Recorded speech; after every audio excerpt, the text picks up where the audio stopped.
Very good morning. आज हम pedagogy of Sanskrit sessional work के बारे में मैं आपको समझाऊंगी। इसमें आपको क्या करना है, जैसे हिंदी में है, लैंग्वेज सब्जेक्ट में है, किस तरीके से आपको सेशनल बनाने हैं।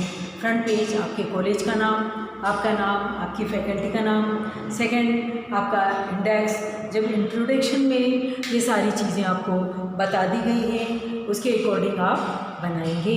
कम से कम 20 से 25 पेज का यह सेशनल एक सब्जेक्ट का होना चाहिए। इनमें से 4 आपको सेशनल दिए गए हैं, इन निम्नलिखित में से कोई एक आपको करना होता है और उसके अकॉर्डिंग आपको जैसे संस्कृत की किसी एक पुस्तक की समीक्षा, संस्कृत की कोई भी एक पुस्तक ले लो, जैसे 6th क्लास की है, 7th क्लास की है, 8th क्लास की है, एक पुस्तक की समीक्षा आपको किस तरीके से करनी है। उस पुस्तक को लेकर उसका फ्रंट पेज कैसा है, जैसे मैंने मूल्यांकन में आपको पाठ्य पुस्तकों के बारे में भी मैंने समझाया था और पढ़ाया था। उसके अकॉर्डिंग आपको उसकी समीक्षा करनी है, उसका मूल्यांकन करना है और उसके बारे में एक प्रतिवेदन तैयार करना है कि वो पुस्तक किसने लिखी है, उसके पीछे क्या उद्देश्य है, उसमें कवर पेज कैसा है, कैसा मूल्यांकन करना है आपको, किस तरीके से उसमें से बच्चों को समझ में आ जाता है, क्या उस पुस्तक के गुण हैं, क्या उसकी अच्छाइयाँ हैं, वो सारी चीज़ें उसकी समीक्षा में आपको लिखनी है। अगर उसमें कोई दोष पाया जाता है, उस पुस्तक में किसी चीज़ का सुधार किया जाता है, तो सुधार करना होता है, तो वो सुधार भी उसमें आपको लिखित रूप में प्रतिवेदन के रूप में लिखना पड़ेगा। तो मतलब संस्कृत की किसी भी एक पुस्तक की समीक्षा आपके अकॉर्डिंग उसमें करनी है। समझ में आ गई बात। अब दूसरा पॉइंट आपका है संस्कृत शिक्षा से संबंधित एक अनुभूत समस्या के निराकरण हेतु क्रियात्मक योजना तैयार करना।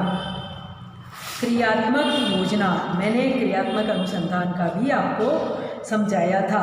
जैसे बच्चों को इन चीज़ों में समझ में आता है, संस्कृत नहीं आती है, या क्रियात्मक अनुसंधान का उपयोग किस तरीके से उसमें करना पड़ता है, क्या करना चाहिए, या उसके क्या परिणाम सामने आते हैं। जैसे संस्कृत शिक्षा से संबंधित एक अनुभूत समस्या के निराकरण हेतु क्रियात्मक योजना आपको तैयार करनी है। तो क्रियात्मक अनुसंधान की आवश्यकता क्यों होती है, इसका क्या महत्व है, पहले तो आप उसके बारे में इसमें सब बताएंगे। जैसे क्रियात्मक अनुसंधान विद्यालयों की कार्य पद्धति में सुधार अथवा विकास के लिए एक सराहनीय कदम है। इसके अनुसंधानकर्ता विद्यालयों से प्रत्यक्ष रूप से संबंध रखने वाले लोग होते हैं। यह नृत्य की क्रियाओं में सुधार एवं विस्तार लाने का मार्ग खोजते हैं। हम नित्य जो कार्य करते हैं उसकी शैली में, उसकी पद्धति में अभीष्ट प्रभाव उत्पादकता लाना क्रियात्मक अनुसंधान का लक्ष्य होता है। इसके द्वारा व्यवहार में सुगमता लाने का प्रयास किया जाता है। शिक्षा के क्षेत्र में क्रियात्मक अनुसंधान के द्वारा ही सीखने के नए सिद्धांत विधियाँ संभव हुई है। जॉन ड्यूवी प्रोजेक्टर पद्धति, फ्रॉबेल की किंडरगार्टन प्रणाली, मारिया की माउंटेनसरी प्रणाली और क्रियात्मक अनुसंधान में कार्य पक्ष पर अधिक बल दिया जाता है। शिक्षक अपनी शिक्षण क्रिया, प्रधानाचार्य अपने विद्यालय की प्रशासनिक शैक्षणिक क्रियाओं तथा व्यवस्थापक एवं विद्यालय निरीक्षक अपनी अपनी क्रियाओं में उपयुक्त परिवर्तन, संशोधन एवं सुधार विधिवत रूप में लाने का प्रयत्न करते हैं। वे अपनी समस्याओं को वस्तुनिष्ठ ढंग से विश्लेषित करते हैं तथा उनका निराकरण प्रयोगात्मक विधि से करने के लिए सोचते हैं। समस्याओं के अनेक हल प्रयोग की आंच में निर्लिप्त भाव से तपाए जाते हैं और अंत में सर्वाधिक प्रभावशाली समाधान को निर्धारित कर अपनी कार्य पद्धति में सुधार एवं प्रगति लाई जाती है। इसे ही क्रियात्मक अनुसंधान कहा जाता है। तो आपको एक क्रियात्मक योजना तैयार करनी है। संस्कृत शिक्षा से संबंधित एक अनुभूत समस्या, जो किसी बच्चों में समस्या पाई जाती है, उसका निराकरण हेतु आप कैसे तैयार करेंगे। मुंडरो के अनुसार जैसे अनुसंधान से आशय एक ऐसी पद्धति से है जो किसी समस्या के अध्ययन हेतु अपनाई जाती है तथा जिसमें समस्या के प्रति दिए गए सुझावों की पुष्टि तथ्यों द्वारा की जाती है।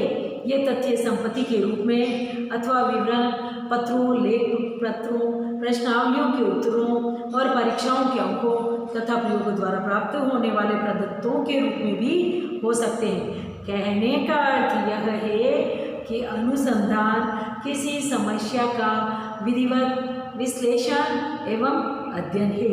इसके अंतर्गत समस्याओं की सृष्टि उपयुक्त साक्ष्यों द्वारा की जाती है। यह साक्ष्यां सम्मति अथवा तथ्य के रूप में उपलब्ध हो सकती है। सम्मति से अभिप्राय किसी व्यक्ति विशेष अथवा समूह की राय, तथ्य से अभिप्राय है ऐसे विवरण से जो वस्तुनिष्ठ रूप में प्रकट किया जा सके तथा जिसका अलग अस्तित्व है। अनुसंधान किसी समस्या के प्रति निर्व्याज, सांगोपांग, समझदारी के साथ की हुई खोज है। यह खोज तथ्यों एवं उनके अर्थों का पता लगाने के लिए की जाती है।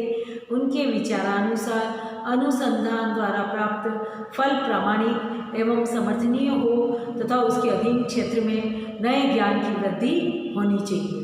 जैसे सारूप में हम कह सकते हैं कि अनुसंधान एक विधिवत ढंग से किसी समस्या का हल प्राप्त करने की क्रिया है और इसके अंतर्गत समस्या का विश्लेषण एवं हल करना मुख्य है। साथ ही यह हल एक विशेष विधि से प्राप्त किया जाता है।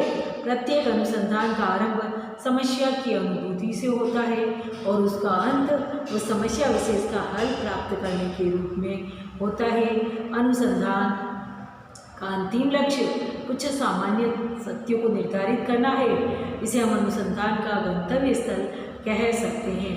अनुसंधान में लेखा जोखा बड़ी सावधानी के साथ रखा जाता है। अनुसंधान के अंतर्गत जैसे प्रत्येक शब्द सुपरिभाषित होता है। जिस विधि का अनुसरण किया जाता है उसका विवरण स्पष्ट रूप से दिया जाता है। अनुसंधान की सीमाओं अथवा न्यूनताओं का बिना किसी दुराव के उल्लेख किया जाता है। अतः अनुसंधान के अंतर्गत प्राप्त होने वाले परिणामों को पर्याप्त वस्तुनिष्ठता के साथ लिपिबद्ध भी किया जा सकता है। फिर ये शिक्षा में क्रियात्मक अनुसंधान को दो भागों में विभाजित किया जा सकता है, जैसे मौलिक अनुसंधान और व्यवहार अनुसंधान। क्रियात्मक अनुसंधान का अर्थ है जैसे विद्यालय की दैनिक समस्याओं का विधिवत अध्ययन हो। अध्यापक, प्रधानाचार्य, विद्यालय के प्रबंधक तथा निरीक्षक स्वयं अनुसंधान में लगे। दैनिक समस्याओं का अध्ययन विद्यालय में सुधार एवं प्रगति लाने के उद्देश्य से किया जाए।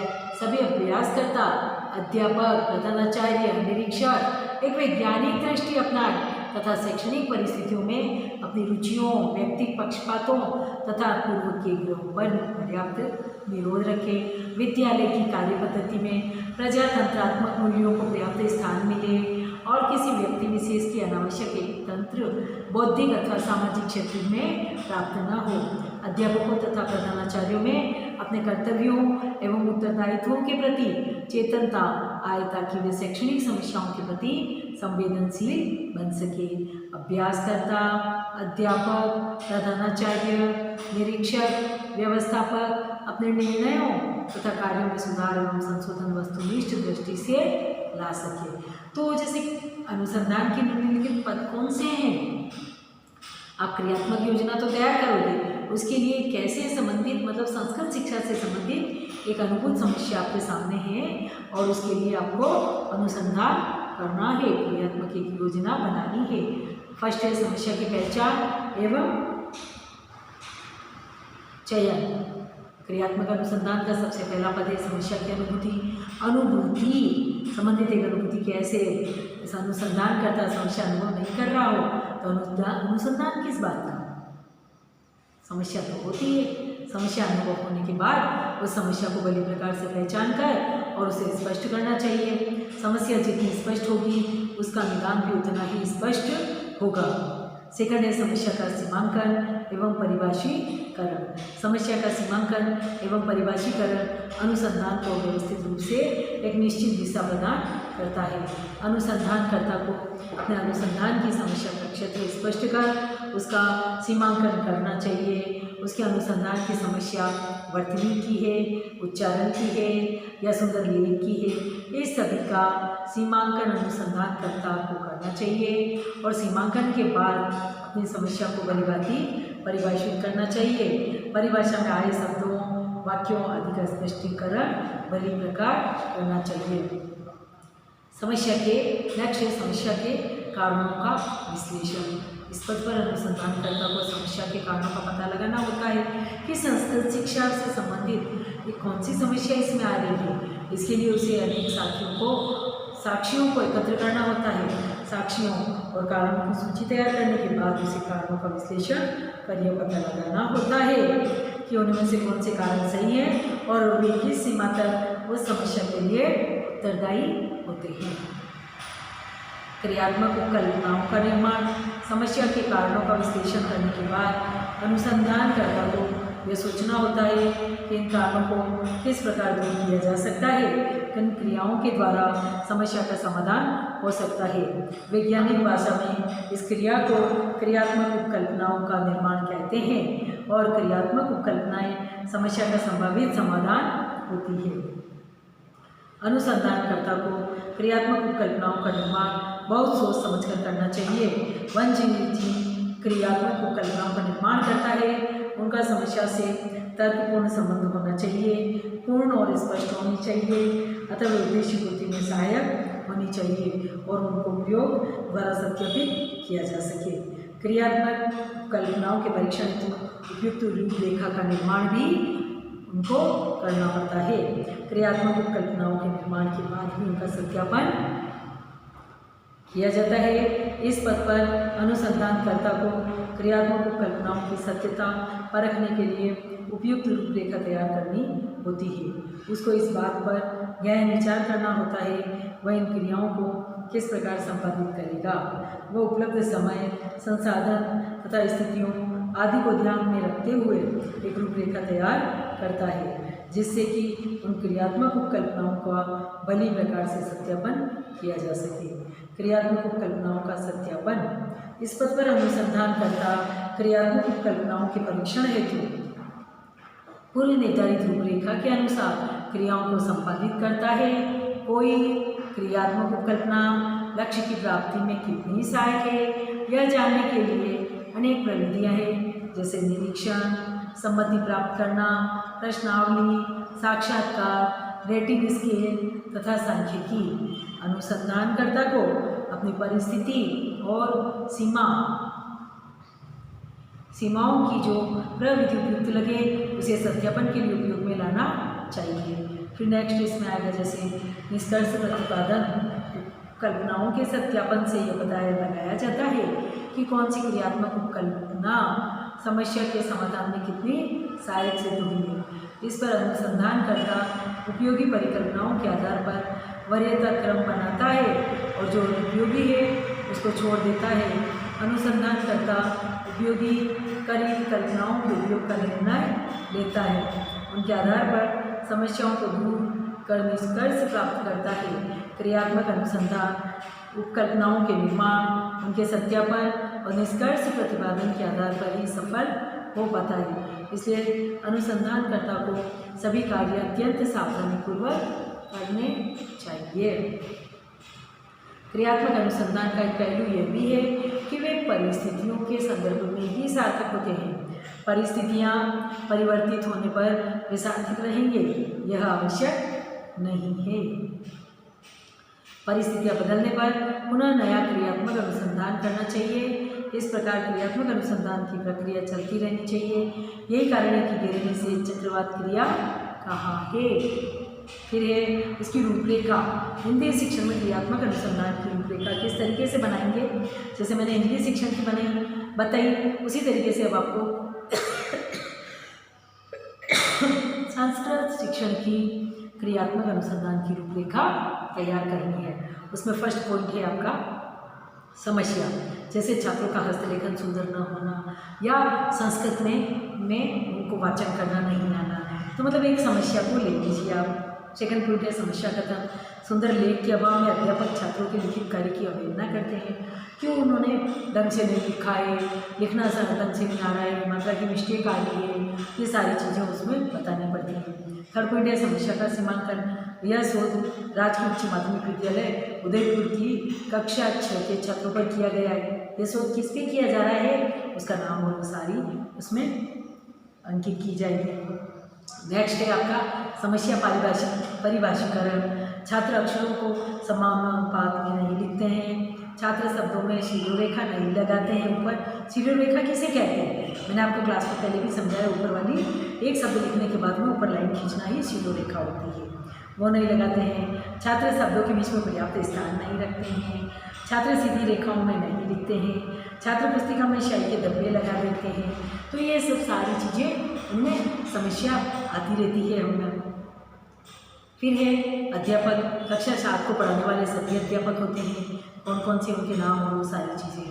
कक्षा 7 छात्र अध्यापक मतलब कक्षा 7 राजकीय उच्च माध्यमिक विद्यालय के सभी छात्र हैं इसमें शामिल, और किसी एक छात्र के बारे में उसका सर्वे किया जा रहा है। लिखित कार्य में जैसे नेक्स्ट पॉइंट है भाषा एवं अन्य विषयों में दिया गया लिखित गृह कार्य, मतलब हमने लैंग्वेज में संस्कृत में, हिंदी में, इंग्लिश में, सभी भाषा में दिखाया हुआ लिखित कार्य है वो कौन सा है, वो भी उसको शो करना पड़ेगा आपको, है ना।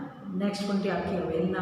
अध्यापक छात्रों के लिखित कार्य को पढ़ने का प्रयत्न नहीं करते हैं क्योंकि उसमें संस्कृत भाषा में उनको ढंग से पढ़ना नहीं आ रहा है, तो पढ़ने का प्रयत्न भी नहीं कर रहे हैं। अध्यापक छात्रों के लिखित कार्य की इस भाषा एवं शैली संबंधी अशुद्धियों की ओर ध्यान आकर्षित नहीं करते हैं। उसके कारण इन्हें छात्रों में ये प्रॉब्लम आ रही है। और अब जैसे नेक्स्ट पॉइंट आपका आ जाएगा समस्या के कारण। समस्या के कारण में क्या है, फर्स्ट पॉइंट है छात्र लिखते समय उचित आसन में नहीं बैठते हैं। छात्र कलम को उचित ढंग से नहीं पकड़ते हैं।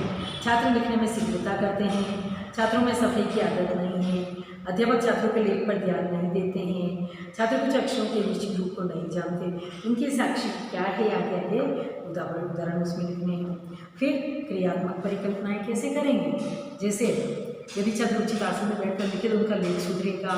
यदि छात्र उचित ढंग से कलम पकड़कर लिखे तो उनका लेख सुधरेगा। और यदि छात्र तेजी एवं सावधानी से लिखे तो उनका लेख सुधरेगा। छात्रों में सफाई की आदत विकसित हो जाए तो भी उनका लेख सुधरेगा।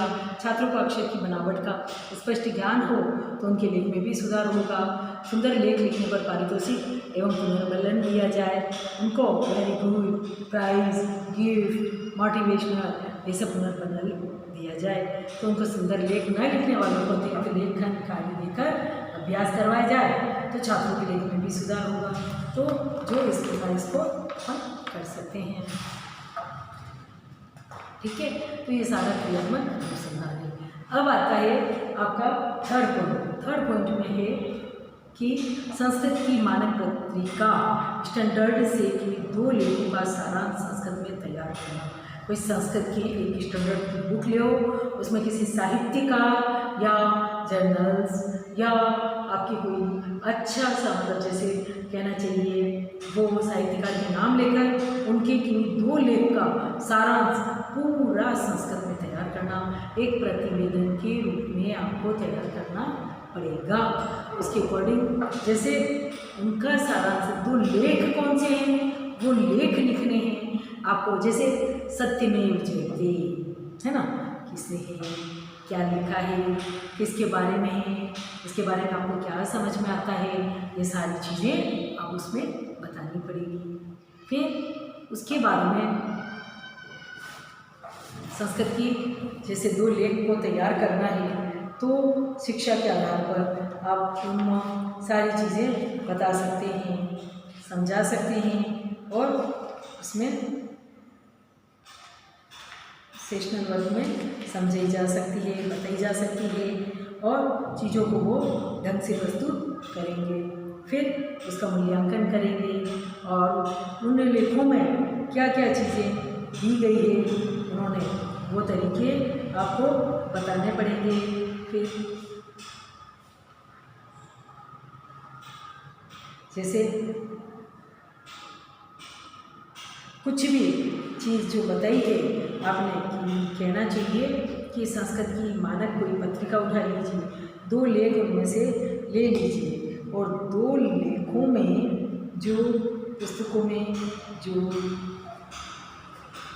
जो भी उसमें लेख अच्छे से आपको समझ में आ रहे हैं, आपको किस विधि के द्वारा आप उनको बताएंगे वो सारी चीज़ें विधियाँ और वो सब बताने हैं, कहानी है या किसी की प्रोजेक्ट है या उसमें सत्य कहानियाँ हैं, जैसे उसमें उद्देश्यात्मक, गुणात्मक, कल्पनात्मक एवं सौंदर्यात्मक रुचि द्वारा बनता है। उद्देश्यात्मक देशभक्ति नैतिक उद्देश्यों से उत्पन्न होती है तथा इसमें कारण ढूंढने पर आग्रह है कि ये घटना क्यों हुई, परिस्थितियों में क्या क्या है इसमें, और जीवन गाथाओं के रूप में प्रस्तुत किया जाए तो अधिक रुचिप्रद, सरल, सहज होती है। और विश्व में मानव की जो भी उपलब्धियाँ है मूलतः महान व्यक्तियों की देन है ना। जैसे महान व्यक्ति मानवता के सार हैं और वे मानवता का प्रतिनिधित्व भी करते हैं। जैसे इसमें सारी चीज़ें आपको बतानी पड़ेगी। मनोवैज्ञानिक के आधार पर कथन विधि, फिर अभिनय विधि, शिक्षण की प्रयोग विधियाँ, अलग अलग प्रश्नोत्तर विधि। तो आपको किसी भी, जैसे मेरे कहने का मतलब है कि आपको 2 लेख तैयार करने हैं इसमें से, और ये जितना सारा बताया गया है ये सारा इन्हें सब में से आपको एक पर ही बनाना है। 20 से 25 पेज आपकी होनी चाहिए, नहीं तो इसमें आपको समझ नहीं आएगा। पाठ योजना के द्वारा है, किसी भी उसकी रूपरेखा बनेगी और रूपरेखा के अनुसार ही इसमें आपको सम्मिलित करनी पड़ेगी, और उसमें सम्मिलित नहीं हुई तो आप किस तरीके से, जैसे संस्कृत का हो गया स्टैंडर्ड के अकॉर्डिंग। अब आपका 4 पॉइंट आता है, राजस्थान में किसी एक संस्कृत विद्वान या संस्थान का परिचय एवं योगदान पर साक्षात्कार आधारित प्रतिवेदन तैयार करना। अब प्रतिवेदन किसे कहते हैं आपको समझ में आ गया होगा कि फर्स्ट ईयर में आप जैसे लेसन देने के लिए विद्यालयों में अलग अलग स्कूलों में गए थे, और उन स्कूलों के द्वारा आपको स्कूलों में जैसे भी आपने दिए लेसन, उसमें से आपको जैसे कुछ इंटरव्यू लिए हैं। राजस्थान में जैसे मान लो एक संस्कृत विद्वान, कोई भी पंडित, प्रकांड पंडित है, उसका नाम ले लीजिए, या उसको आपको आपके डिक्शनरी में रखना है जैसे, फिर उस संस्कृत विद्वान के अलावा किसी भी एक संस्कृत विद्वान ऐसे नाम, या फिर किसी एक संस्थान का परिचय, कोई एक संस्था उठा लीजिए, उस संस्था का परिचय दीजिए, उसमें क्या क्या काम होते थे, उसके अलावा छात्रों को किस तरीके से उसमें किया जाता था। उन विद्वानों ने शिक्षा, नारी शिक्षा और किसी चीज़ में क्या, समाज के बारे में, संस्कृति के बारे में, शांति के बारे में, शिक्षा के बारे में, नारी शिक्षा में किस तरीके से उनका योगदान है, उस एक क्षेत्र के किसी साहित्यकार के व्यक्तित्व एवं कृतित्व पर लेख लिखना है, या आपका उसका क्या योगदान रहा है या उनका क्या साक्षात्कार है, वो सारा एक प्रतिवेदन के रूप में आपको तैयार करना है। कम से कम 20 से 25 पेज इसके होने चाहिए। एक तरफ आपको लिखना है और लेफ्ट में आपको इनके फ़ोटो चिपकाने हैं। जैसे किसी भी एक सेशनल बनाना है, और एक सेशनल के फ़ोटो है, कलर फ़ोटो है, जितना क्रिएटिविटी आप इसमें बनाएंगे करेंगे उतना ही आपका इसमें आगे से आगे प्रोग्रेस होगी और इसमें सम्मिलित किया जाएगा। और इंटरनल जो मार्क्स हैं आपके इसी पर डिपेंड होंगे।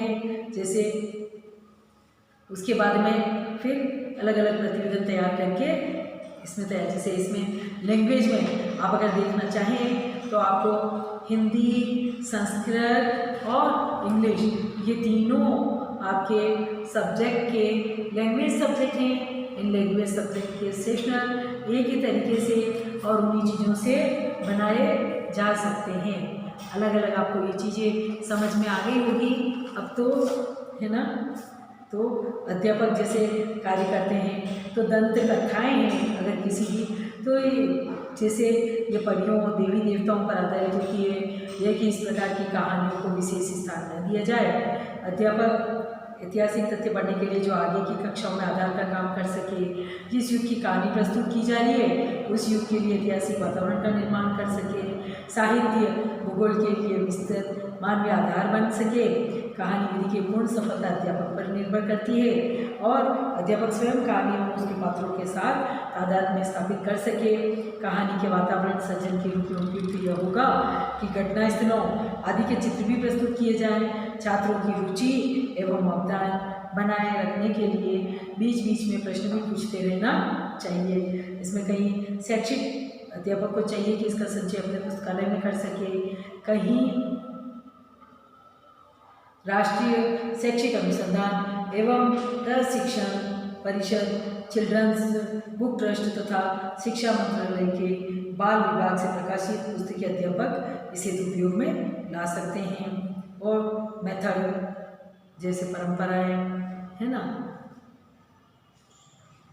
अवशेष, सत्य कहानी, पुनरावृत्त, मौलिक सूत्र, ठीक है, सहायक सूत्र और मानसिक प्रशिक्षण हेतु भी कर सकते हैं। मतलब सारी चीज़ें आपको एक बात तो ये समझ में आ गई होगी कि ये जो चार पॉइंट मैंने दिए हैं, आज निम्नांकित में से कोई एक पॉइंट पर करेंगे। फर्स्ट आपको देखो संस्कृत की किसी एक पुस्तक की समीक्षा, किसी भी कक्षा की एक किताब की समीक्षा करनी है। उस समीक्षा में आपको सारे पॉइंट्स लेकर और उसके ये पुस्तक किस तरीके से है, इसके लेखक कौन है, ऑथर कौन है, संदर्भ सूची में कौन कौन है, इन्होंने इसमें क्या क्या दे रखा है, इस पुस्तक का आवरण कौन सा है, बुक पृष्ठ कौन सा है, जैसे मैंने पाठ्यचर्या कॉमन क्लास में ही ये चीज़ें बताई थी आपको, उसके अकॉर्डिंग आपको करना है। सेकेंड है संस्कृत शिक्षा से संबंधित एक अनुभूत समस्या के निराकरण हेतु क्रियात्मक योजना। ये क्रियात्मक एक्शन रिसर्च ये आपको हिंदी विषय, संस्कृत विषय और आपका इंग्लिश सब्जेक्ट, ये तीनों लैंग्वेज सब्जेक्ट में भी काम में आता है।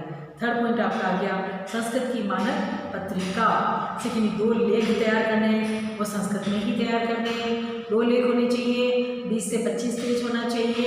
ये मैं बार बार बता रही हूँ, अगर ढंग से नहीं आए हमारे पास में तो हम उसको वापस दोबारा आपसे बनवाएंगे। आप इस बात को अपने माइंड में फिट कर लीजिए। फिर फोर्थ पॉइंट है जैसे राजस्थान में किसी एक संस्कृत विद्वान का या फिर संस्थान का परिचय एवं योगदान पर साक्षात्कार आधारित प्रतिवेदन भी तैयार करना है। उस प्रतिवेदन में आपको ये समझ में आ जाना चाहिए कि मेरे को क्या क्या बताना है। ये सारे पॉइंट मैंने आपको बताए थे, क्रियात्मक अनुसंधान के भी बताए थे और अनुभूत समस्या के निराकरण हेतु क्रियात्मक, फिर स्टैंडर्ड के 2 लेख किस तरीके से तैयार करने हैं।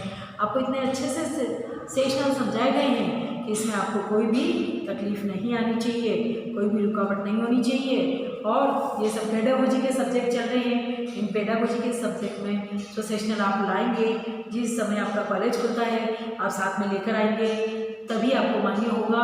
उसके आगे और पीछे अगर आप देंगे, हम नहीं मान्य करेंगे, नहीं तो आगे की कार्रवाई की जाएगी। और सबसे पहले मैं बात ये बता दूं, राइटिंग बहुत अच्छी होनी चाहिए। घास काटा काम मेरे को नहीं पसंद है, उसमें लेकर मत आना, मैं नहीं देखूंगी उस चीज़ को, है ना। उन सब चीज़ों को फिर सारी चीज़ें आप किसी भी पाठ्यक्रम के आधार पर, जैसे मनोवैज्ञानिक आधार पर है, समाजशास्त्री आधार पर है, दार्शनिक आधार पर है, प्रयोजनवाद है, फिर वैज्ञानिक आधार पर है, इन चीज़ों पाठ्यक्रम का विकास करके और किस तरीके से आपको उसमें करना है, सारा उसमें समाहित करते रहना है। परियोजना के द्वारा है, टाइप्स ऑफ प्रोजेक्ट बनाने हैं, मनोवैज्ञानिक है, मानसिक विकास के लिए उपयुक्त है, वैज्ञानिक दृष्टिकोण का विकास भी इसमें सम्मिलित किया जा सकता है। अनुभवी अध्यापकों को पुस्तकों एवं सहायक सामग्री का प्रयोग भी करना चाहिए। विकास के समान अवसर मिलते हैं, आत्मविकास होता है, समस्या संबंध होता है, शिक्षक छात्र से संबंध होता है, फिर योजना का रिकॉर्ड रखना होता है, अनुशासन की समस्या नहीं रहती है, फिर उचित मूल्यांकन संभव होता है, प्रत्येक विद्यालय के लिए उपयुक्त नहीं है, फिर कथन विधि है, जैसे विचार गोष्ठी विधि है, ये सारी विधियाँ भी इसमें सम्मिलित है। तो आपके किस किस तरीके से आपको ये विधियाँ हैं, ये सारी चीज़ें आपको इसमें सम्मिलित है। वर्कशॉप करवानी चाहिए, जैसे कार्यशाला में क्या करवाते हैं, अनुदेशन के निर्माण, परीक्षाओं की रचना, नवीन प्रकार की पाठ योजनाओं की रचना, शिक्षण अधिगम उद्देश्यों को व्यवहारिक रूप में लिखने के लिए प्रशिक्षण की आवश्यकता होती है। इसके लिए कार्यशाला प्रविधि का प्रयोग किया जाता है। कार्यशाला प्रविधि का प्रयोग क्रियात्मक पक्ष के विकास के लिए किया जाता है। कार्यशाला प्रविधि के प्रयोग से कुछ कार्य हाथ से करने के लिए प्रशिक्षण तथा अवसर दिया जाता है। जैसे अभियांत्रिकी में प्रायः कार्यशाला वर्कशॉप होती है, जिसमें रोडवेज के वर्कशॉप, रेलवे वर्कशॉप और इनके अंतर्गत इंजनों को सुधार किया जाता है, नए इंजन तैयार किए जाते हैं और इसमें भाग लेने वाले अपने विषय से संबंधित पाठ्य वस्तु पर प्रश्नों की रचना भी इसमें करते हैं। फिर सेमिनार भी करवाए जाते हैं, विचार समिति है, ये भी वार्षिक पाठ्य योजना बनाई जाती है, लेसन प्लान किया जाता है। फिर उसके बाद में चार्ट और ये सब चीज़ें मैंने आपको कॉमन क्लासों में बताई थी। इसके द्वारा अब आपको समझ में आ गया होगा कि निम्नांकित में से चारों में से हमारे को तुमको एक बनाकर लेकर आना है। जब आपका कॉलेज खुलता है तब आप इसको लेकर आएंगे। Thank you.